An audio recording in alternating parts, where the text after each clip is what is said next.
You may be looking at the screen this morning. You might think, oh no, did I miss Father's Day? Is today Father's Day? I can assure you that it is not Father's Day. Father's Day is on June the 21st, and we will not be with you on Father's Day, so I'm not trying to sneak a Father's Day sermon in there. Really, this is where the text brings us this morning. But our life has been a little bit of a whirlwind lately. I've been telling you about, we've been preparing for Anna's graduation, and today we celebrate that with her. She's going to be graduating from high school this afternoon, and so we have family here with us. Then we have a busy week next week preparing for an open house next weekend. I'll be with you next Sunday, but then we're heading off on vacation for a week, and I will not be here on Father's Day. Doug, Greg, I think I saw Doug back there. Doug will be preaching, and I know Doug will do a wonderful job on Father's Day. But this morning, we are continuing our study in the life of Solomon. And if you've been following along with us, you will know that we're in 1 Kings chapter 2. Let me invite you to find a Bible. And we're going to find David today at the end of his life, and he is passing on instruction to his son Solomon. Now, if we look at David, we understand and we remember that David was not much of a father, right? I mean, on more than one occasion, the Bible tells us that David was an absentee father. David was a father that didn't pay a lot of attention to his kids. David was a father who had rebellious sons, right? I mean, remember Absalom? I mean, this guy basically booted his dad out of the city and convinced half the nation that he was king, right?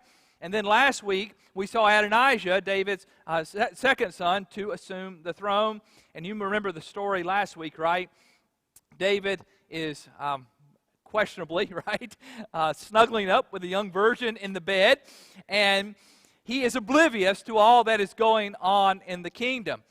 And as Nathan, his prophet, comes to him, Nathan convinces Bathsheba, his wife, to go to him. Bathsheba goes to him, and Nathan follows in suit. And they say to David, look, wake up. Look what's happening around you. Adonijah is taking over the kingdom. And if you pass away and Adonijah becomes king, Bathsheba and Solomon are going to be in trouble, right? You remember the story. And last week, we followed along in that story, and we watched as they came in, they talked to David about this, and then David wakes up from his slumber, if you will. He anoints Solomon, or has Solomon anointed as king, and Solomon is established as king. Adonijah's kind of rebellion falls apart.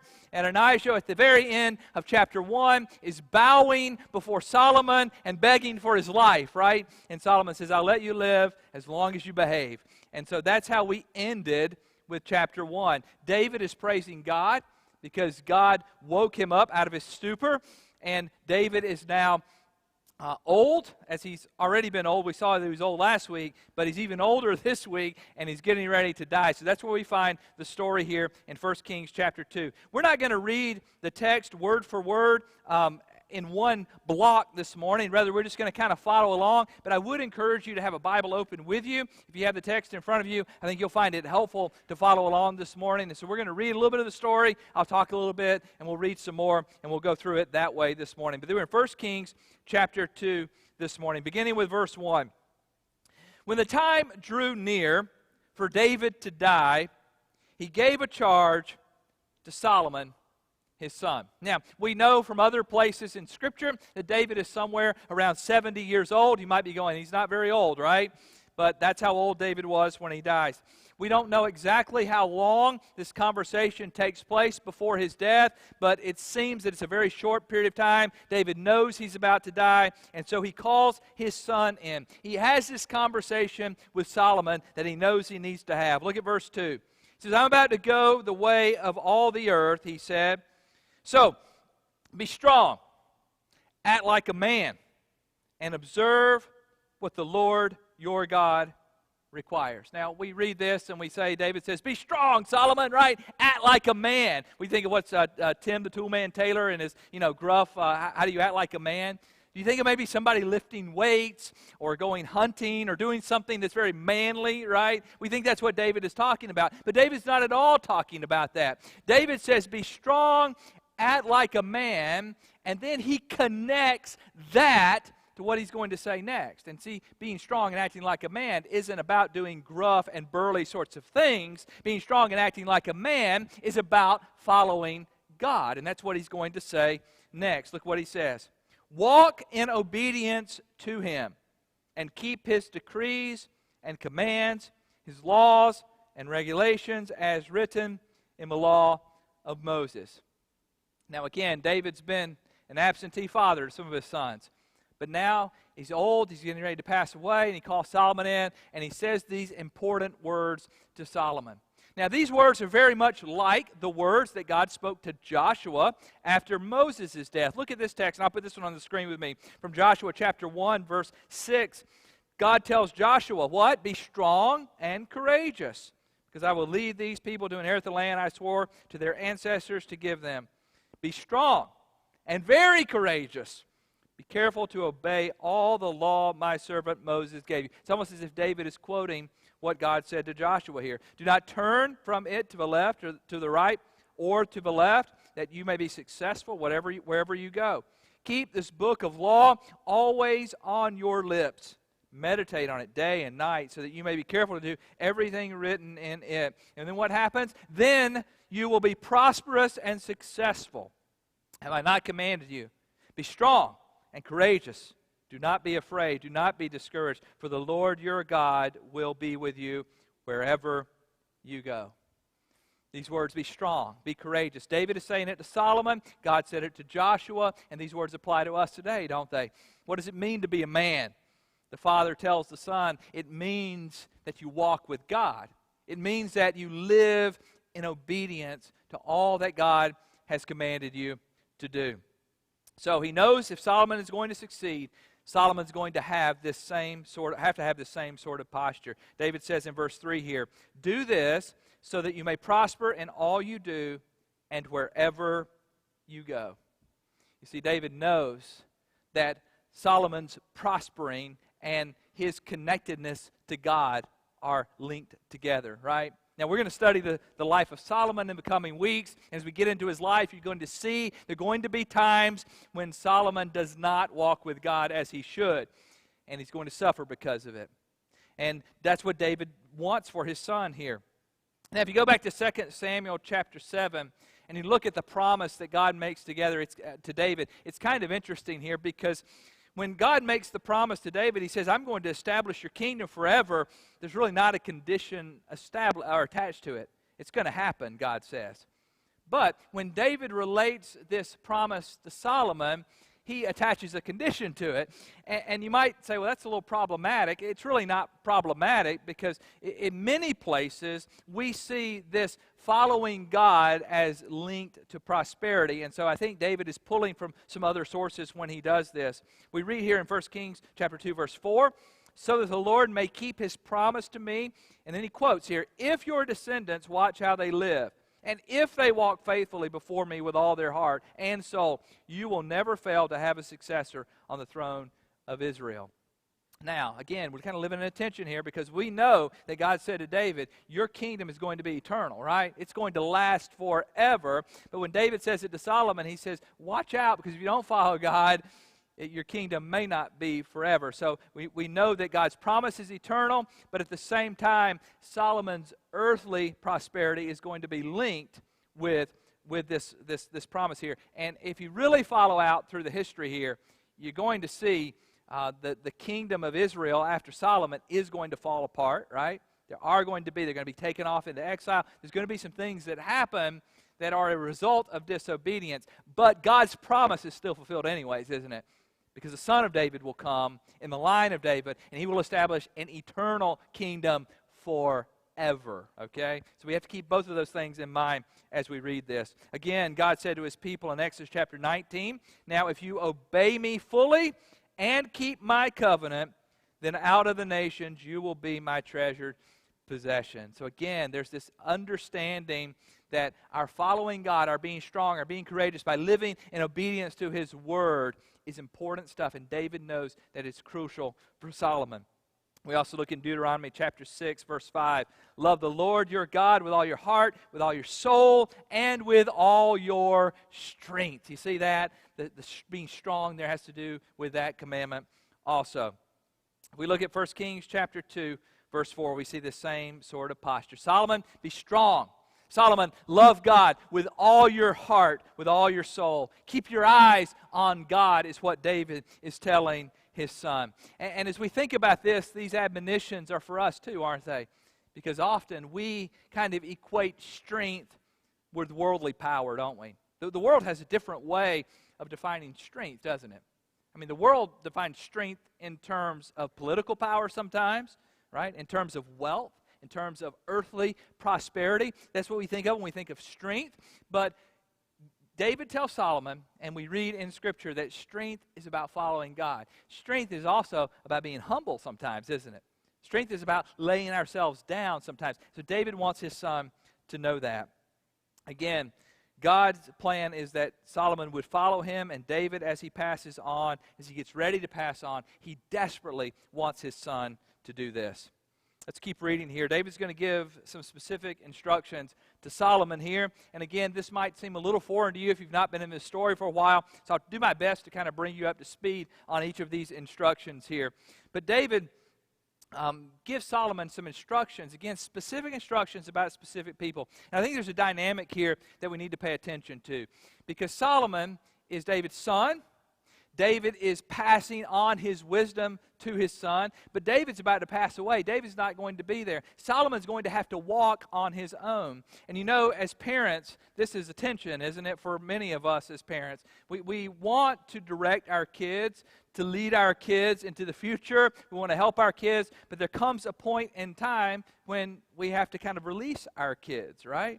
And I know that with Anna this morning because we're celebrating her graduation. Now, we've been releasing her a little bit at a time, and she won't be fully released as of today, right? But at the same time, there's a tension here because we want our kids to see the dangers, right?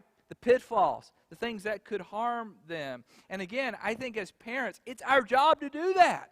But at the same time, we have to release them, and ultimately, they have to be the ones to live into those instructions. And we see this as David is speaking to Solomon here. We see this same sort of dynamic, the same sort of tension here. Watch as he instructs Solomon here. Look what he says in verse 5.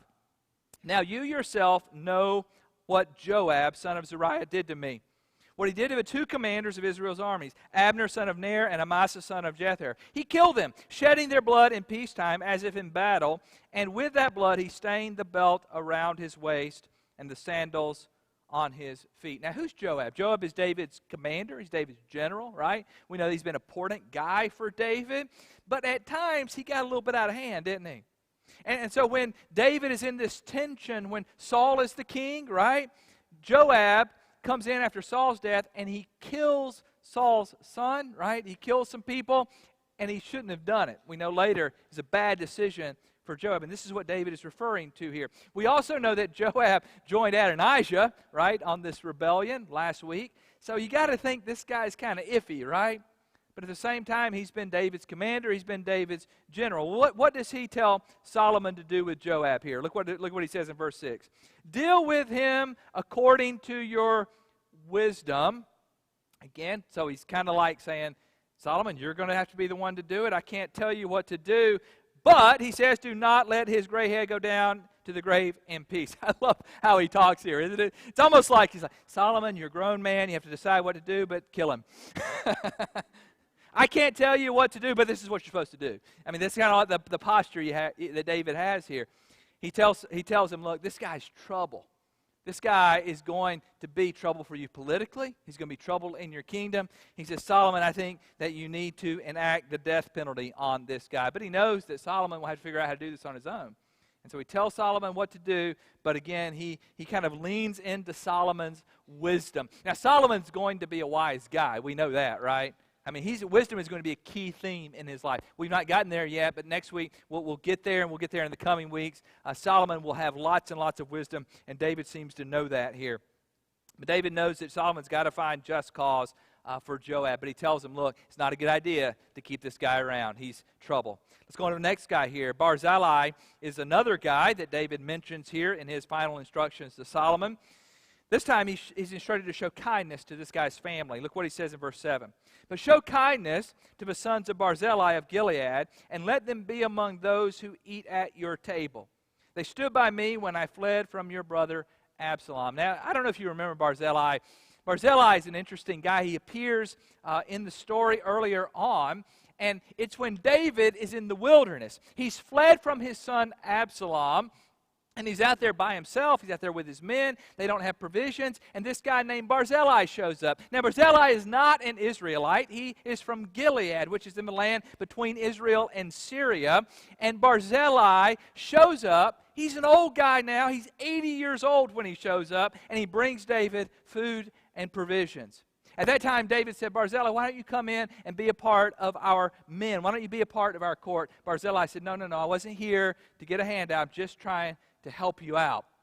And David, at the very end of his life, looks at his son Solomon and says, look, I want you to bring Barzillai's family in, and I want you to make him a part of the king's table. Now, why is David doing this? I think that David wants Solomon surrounded by the right kind of people.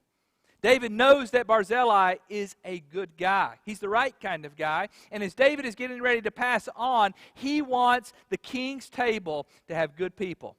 You know, we do that with our kids, don't we? We want good friends for our kids.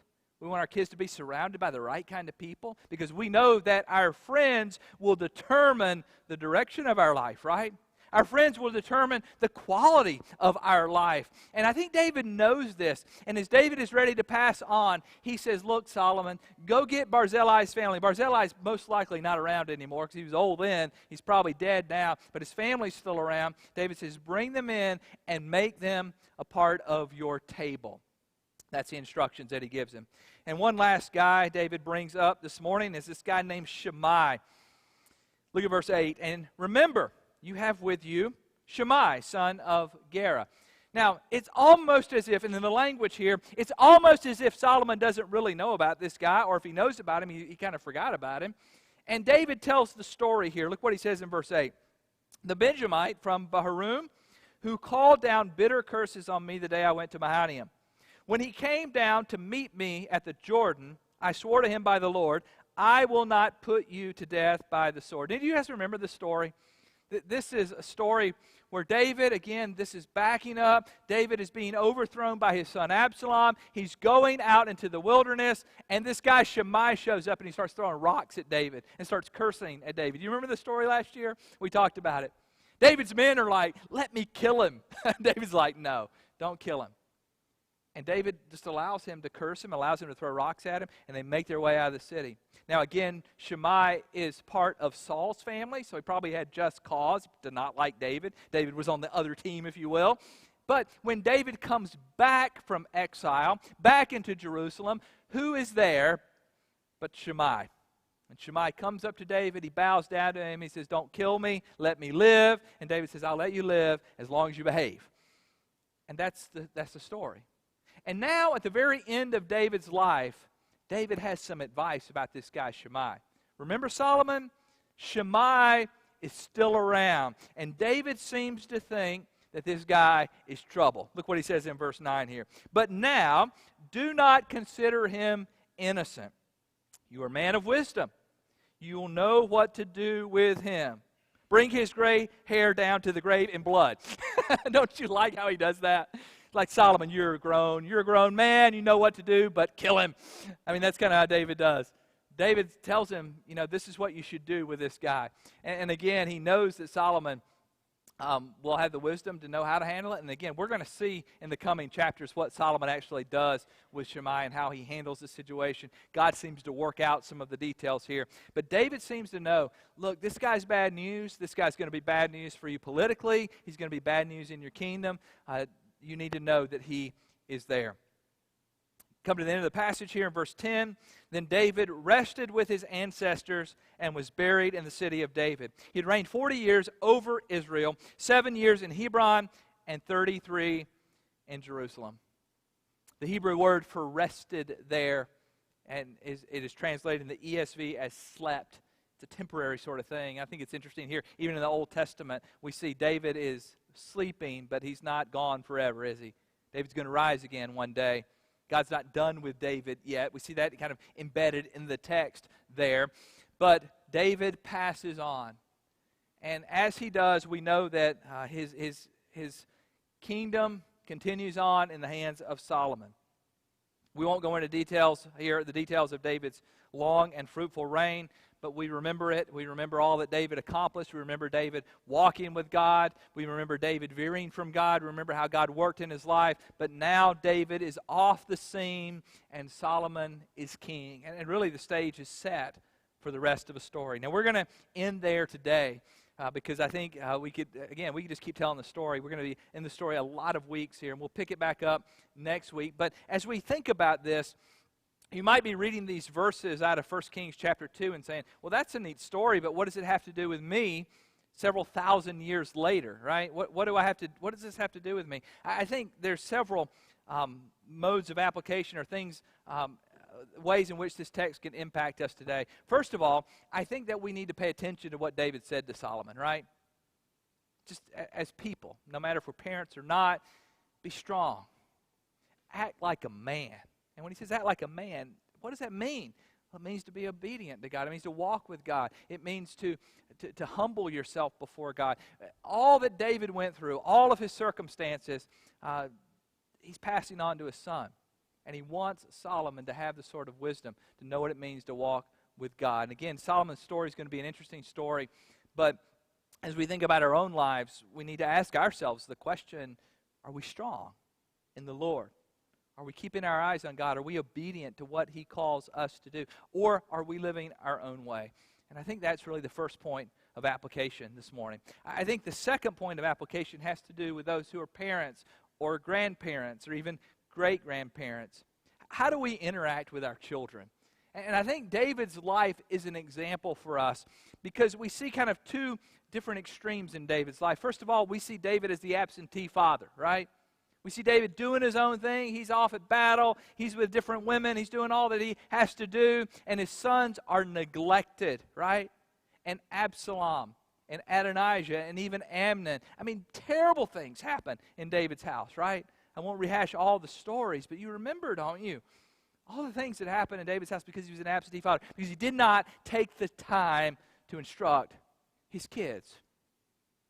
And then we have this glimpse of David at the very end of his life, really David's last words, if you will. And they're words to Solomon. And they're words of a father who is deeply involved in the life of his son. They're the words of a father who says to his son, you're going to have to figure this out on your own, but you need to hear these words of wisdom.